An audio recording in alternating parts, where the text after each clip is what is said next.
بیچ میں رمضان کی بات عرض کر رہا تھا. تیسری رمضان کی ایک دولت یہ ہے کہ رمضان کے دن میں رات میں جس کا انتقال ہو جائے اور اس کی معافی ہو جاتی، اس کے قبر کا حساب نہیں ہوتا، منکر نکیر ہی نہیں آتی. ایک صاحب کہنے لگے کیا جی رمضان تو بعد میں اڑاون گے؟ میں کہا میرا اللہ بہت سخی ہے، ایک دفعہ جب وہ معاف کرے گا پھر دوبارہ کھاتا نہیں کھولے گا کہ چل بھائی سدھا ہو جا. پھر جب اس نے معاف کیا تو کر ہی دیا. اور یہ نصیبوں والے ہوتے ہیں جن کو اللہ تعالیٰ رمضان کی موت دیتا ہے. تو ایک اس مہینے کی یہ دولت ہے کہ اس میں میرا مالک پہلے آسمان پر عرش آ جاتا ہے اور جنت کے دروازے کھل جاتے ہیں اور جہنم کے دروازے بند ہو جاتے ہیں اور سارے شیطان قید ہو جاتے ہیں. اور اللہ تعالیٰ سمندر کی مچھلیوں اور چیونٹیوں تک کو دعا میں لگا دیتا ہے جو روزہ رکھنے والوں کے لیے دعا کرتے ہیں. میرے بھائی بہن، گرمی سے ڈر کے روزہ نہ چھوڑو. ہاں بیمار کے لیے گنجائش ہے، نہ رکھے، بعد میں رکھ لے، سردیوں میں رکھ لے. صحت مند ہو جی رکشا نہیں جانتا ہو جی پیاس لگ دی ہو جی بھوک لگ دی ہے، یہ بڑی بزدلی کی باتیں ہیں. اللہ نے ایک اور فضیلت رکھی رمضان کی، جو رمضان میں مرتا ہے اس کا حساب کوئی، اس کا حساب چل بھائی چھٹی کر. ایک آدمی کہنے لگا تو کیا رمضان کے بعد پھر شروع ہوتا ہے؟ میں نے کہا اللہ جیسا کریم شہنشاہ وہ ایسا نہیں ہے کہ ایک دفعہ معاف کر کے آ کے چل ہوں دوبارہ آ جا.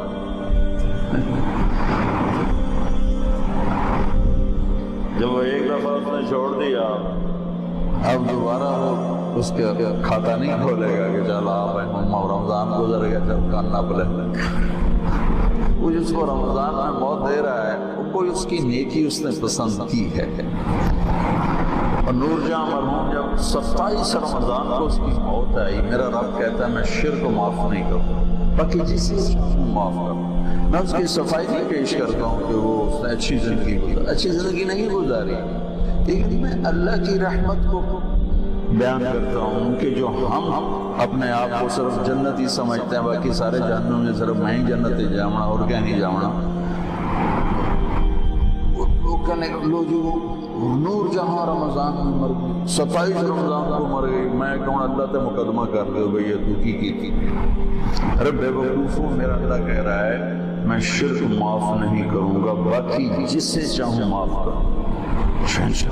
اللہ کی قسم اس کا معاف کرنا بھی حق ہے، اس کا پکڑنا بھی حق ہے، اس کا دینا بھی حق ہے، اس کا لینا بھی حق ہے، اس کا مارنا بھی حق ہے، اس کا جلانا بھی حق ہے، اس کا اٹھانا بھی حق ہے، اس کا گرانا بھی حق ہے، اس کی عزت دینا بھی حق ہے، ذلیل کرنا بھی حق ہے، بیمار کرنا بھی حق ہے، صحت دینا بھی حق ہے، فتح دینا بھی حق ہے، شکست دینا بھی حق ہے، بلند کرنا بھی حق ہے اور پست کرنا بھی حق ہے. اس کا نام بھی حق ہے، اس کی شریعت حق ہے، اس کی جنت حق ہے، اس کی وحی حق ہے، اس کا محبوب حق ہے، اس کے سوا حق ہے. ہو جائے نور جہاں کا جرم تو تھوڑا تھا، گاتی رہی. وہ جو 100 آدمیوں کو قتل کرنے والوں کو اللہ نے کہا جا میں نے معاف. بخاری شریف کی روایت 100 آدمیوں کا قاتل کر جاؤ معاف. تو ایک رمضان کی اللہ نے دولت یہ رکھی ہے کہ اس میں مرنے والے کی اللہ تعالیٰ قبر کا حساب نہیں دو تک اگلے حساب میں اللہ معافی کر دے گا انشاءاللہ. یہ کہتی ہیں اگر کوئی رمضان میں فوت ہو جائے تو کیا اس کو عذاب قبر ہوگا؟ لیکن حدیثیں یہی کہتی ہیں کہ جو رمضان میں فوت ہوا اس پر سے عذاب ہٹا لیا جاتا ہے، عذاب قبر اسے نہیں ہوگا. اب بعض اوقات ایسا ہوتا ہے کہ کوئی بہت زیادہ گنہگار ہے معروف، وہ رمضان میں فوت ہو جائے تو ہمارے لوگ وہی بات کہ وہ سمجھتے ہیں کہ شاید اس کی کثرت سے گناہ کی وجہ سے، اعلانیہ گناہ کی وجہ سے اللہ تعالیٰ پر یہ ایک ایسا اثر مرتب کر چکا ہے کہ اللہ اس سے ناراض ہو چکا ہے اور اب اس کی بخشش مغفرت ہو نہیں سکتی.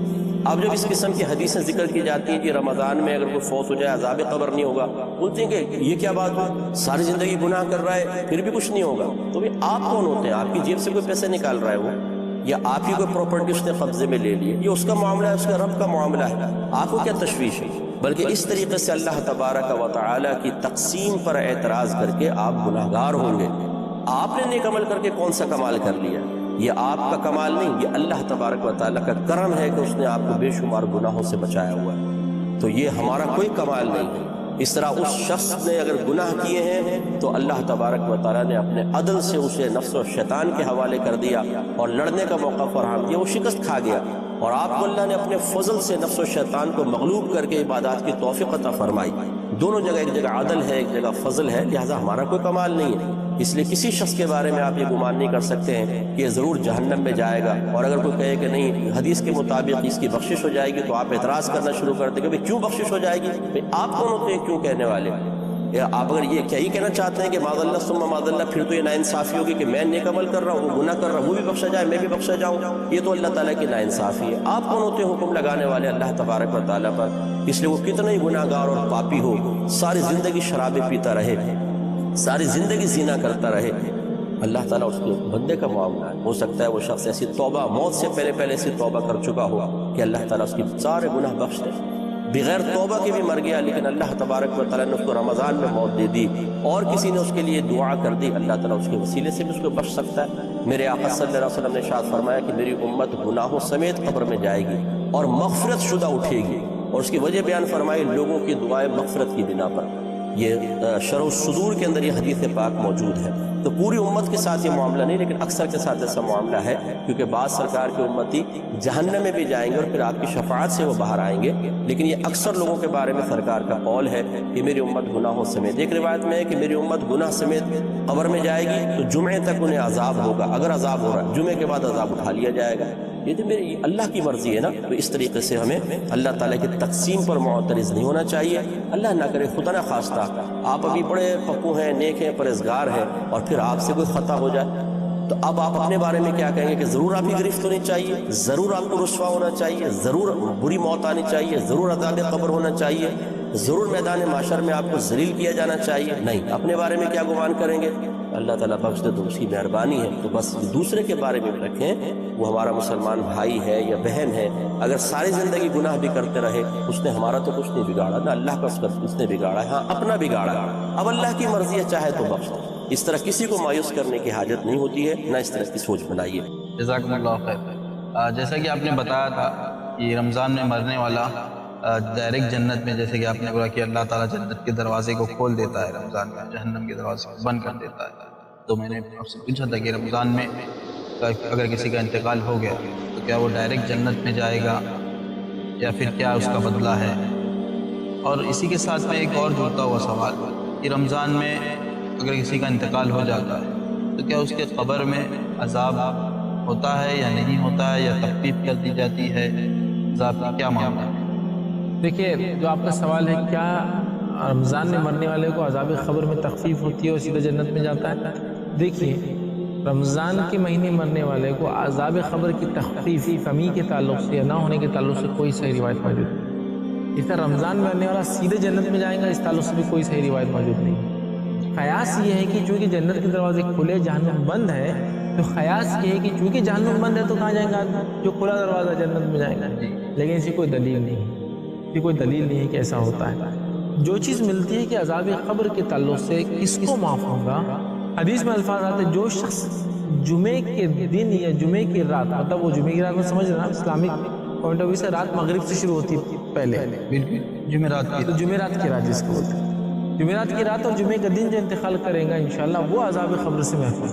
لیکن کیا حساب کتاب نہیں ہے؟ اس کا حساب کتاب ہے، لیکن فرسٹ فیز جو تھا اس میں اللہ نے اس کو چھوٹ دے دی، تخفیف دے دی۔ تو رمضان کے لیے نہیں ہے جہاں عذاب قبر سے محفوظ رہنا، بلکہ وہ جمعہ کی رات اور جمعہ کے دن انتقال کرنے والے کے لیے کہ اللہ تعالیٰ اس کو عذاب قبر سے محفوظ رکھے، یہ اس کے لیے۔ جزاک اللہ۔ یہ ساری بات